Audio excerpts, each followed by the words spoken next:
and just Chris Nobile is going to talk about the comprehensive plan implementation work group. So good morning. There's a copy of this, and Brett wants it, so I gave you that. But again, really appreciate the opportunity. The comprehensive plan, amazing. A year ago, we passed it. It's like, okay, what have we been doing? Well, it's taken a while, I think, to kind of really figure out how to best put this into play. And the work group, and again, I really appreciate the select board giving Pam Sawyer, Sheldon, and myself an opportunity to work with Mandy and Eileen to figure out really how to build something that ongoing will inform the citizens. Will give, I think, a platform to have discussions when it comes to budget and sort of scope of services. Because at the end of the day, what we pass is meaningless unless we put it into action. And there's a lot of choices that we can make as a community. So our mission of the work group is really to kind of promote the strategies and the policies in the comprehensive plan. And those really go to preserving kind of who we are historically, the natural resources we have, but also dealing with the inevitable changes. And there are 15 chapters in that comprehensive plan. And what we're trying to do with this quick illustration this morning is kind of show you how we as a community can think about comprehensive plan being put into play. How does it fit into budgets? How does it fit into some of the choices that you, the select board, and we as citizens need to make going forward?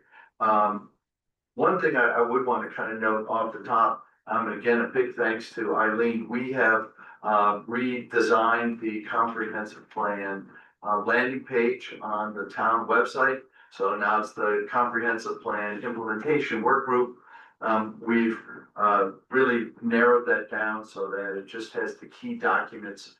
The place that I would direct folks to is that part of our town webpage, but also just simply go to Ogunquit2030.org.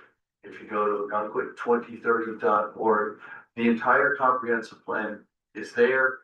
It's not a PDF, so you can kind of navigate it very quickly and efficiently. And I think that's important because there are 15 chapters and components, which are everything from historical to natural resources to recreation. So what I want to do is walk you through how we do what we want to do. That makes sense.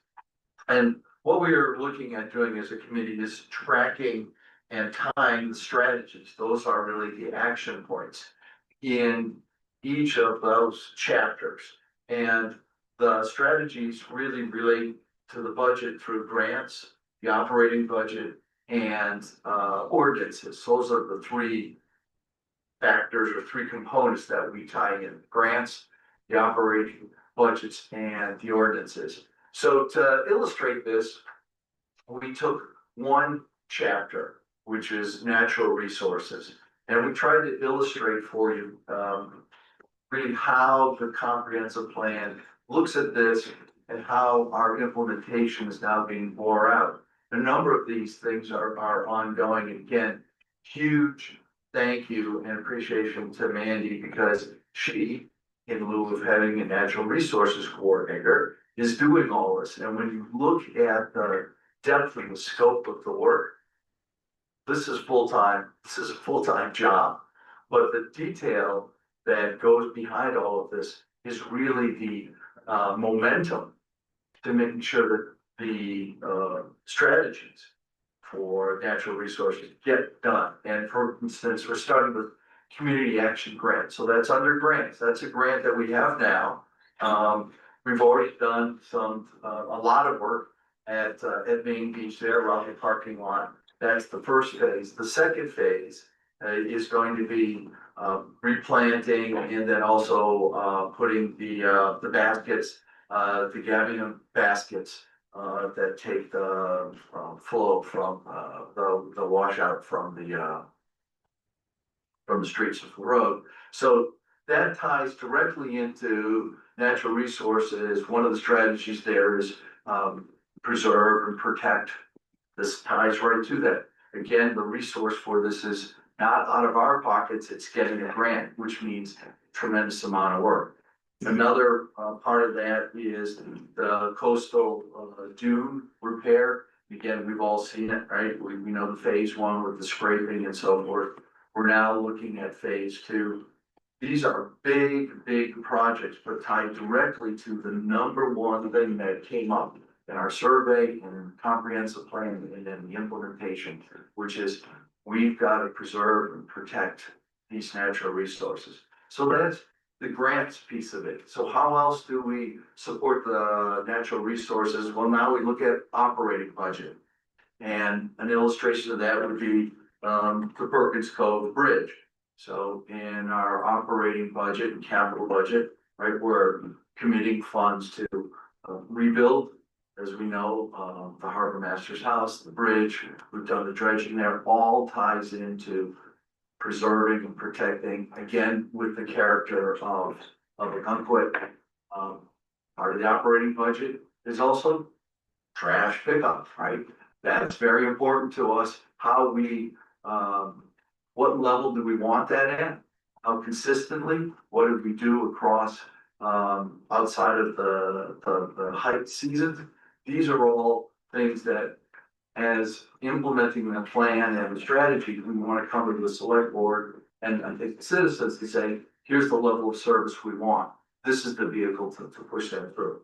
And then the last piece, and it's really the biggest piece in many ways, are the ordinances. So much of what comprehensive plan strategies relate to is how do we define properties in how their use, how do we deal with growth, how do we deal with stormwater, how do we deal with these sort of things as a community that shape the future of the transactions in the town. And the planning board has been very active in doing so. There's a lot that I think we're going to see in June that ties into this. But what I'm trying to do here is cram a lot into a short piece, but help folks understand that when you're talking about implementing a comprehensive plan, it's not just let's just run out and do this one thing.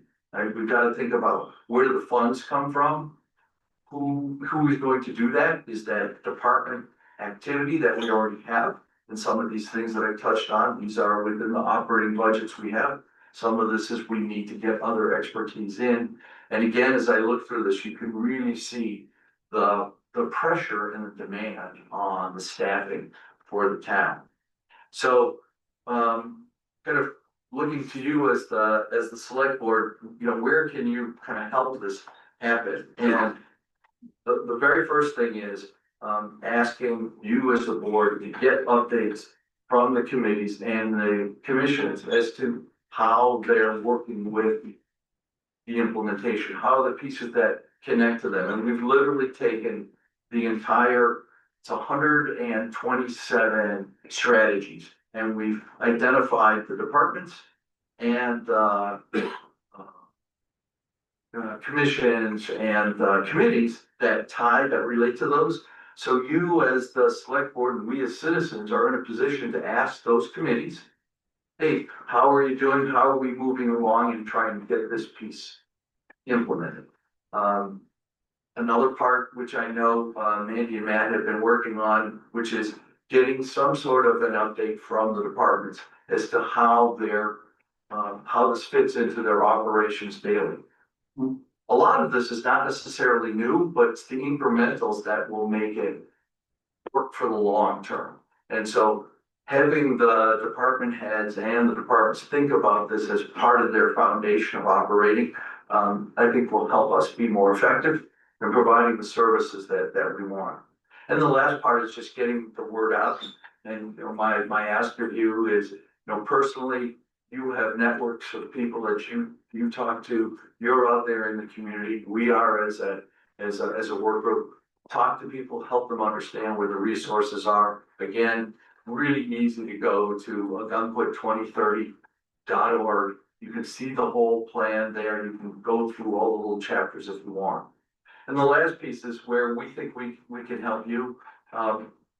We'd like to have a public information session sometime this winter into early spring, I think, prior to the budget really getting wrapped up, but getting people to understand kind of how it's linking into to the budget and the department presentation.